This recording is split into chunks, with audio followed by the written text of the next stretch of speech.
Setelah menghabisi dua orang tangan kanan si bos, keesokannya si abang ganteng masuk kantor lagi bro. Kali ini ia memasukkan virus dan akan menghapus semua file-file itu. Seketika virus menjalar dan membuat sistem terhenti. Semua video-video tiba-tiba terhapus dengan sendirinya. Namun tak lama setelahnya, usai si rambut merah menelpon, keadaan tiba-tiba kembali normal. Video-video yang telah dihapus itu muncul lagi. Wadidaw, ajaib sekali bro. Si abang kebingungan dibuatnya, apalagi saat ini Gaan tak ada di sana untuk melacak apa yang terjadi. Namun malam harinya sesuatu hal buruk terjadi. Para bos-bos jahat itu menyuruh si abang menjemput seorang mantan karyawan yang diduga jadi informan sang jaksa. Kini si abang membawa mantan karyawan itu ke rumah si pimpinan dan di sanalah dia sudah ditunggu oleh para penjahat itu.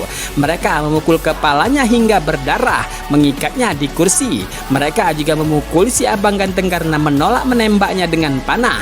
Dia memukulinya tanpa henti, tak hanya dengan tangan, ia juga memukul dengan tongkat baseball. Tapi si abang ganteng tetap coba bertahan sebelum ia menemukan di mana pusat data itu berada. Dan akhirnya server pusat data itu ditemukan. Seketika ia melepaskan ikatan dan meninju si jahat dan tak butuh waktu lama. Ia membuat jatuh anak-anak buahnya, menghantam kepalanya dengan frame foto. Tapi sebelum menghabisi si jahat itu, ia harus berhadapan dengan anak-anak buahnya yang lain. Seketika ia maju dan menerjang dengan sebuah barbel di tangan. Ia menghantam wajah orang-orang itu, membuat mereka terkapar tak berdaya. Dan kini giliran si rambut merah yang diberi bogem mentah. Ia kabur lari ketakutan dan kini ia mengejar si bos jahat itu.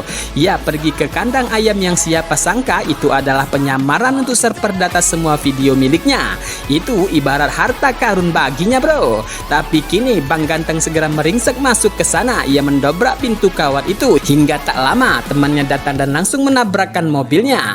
Kini semua tak bisa lagi disembunyikan. Di sanalah semua video tak senonoh itu berada dan disimpan dengan aman. Namun kini saatnya menyudahi bisnis haram itu. Si abang menembaknya dengan panah. Ia mencoba meminta maaf kepada si abang ganteng dan berjanji akan mengakui semua kejahatannya. Tapi bukan itu yang si abang ganteng dan teman-temannya cari. Mereka menegakkan hukum dengan cara mereka sendiri. Dan saat si jaksa tiba di tempat itu, ia hampir tak menemukan apa-apa. Hanya ada anak-anak buah si jahat yang terkapar serta sedikit barang bukti kejahatannya. Karena selebihnya sudah tak ada sisa. Karena boom, server data itu meledak dengan si bos jahat ada di dalamnya. Bahkan si jaksa dan anak buahnya nyaris jadi korban ledakan itu. Wadidaw, hangus mereka semua bro.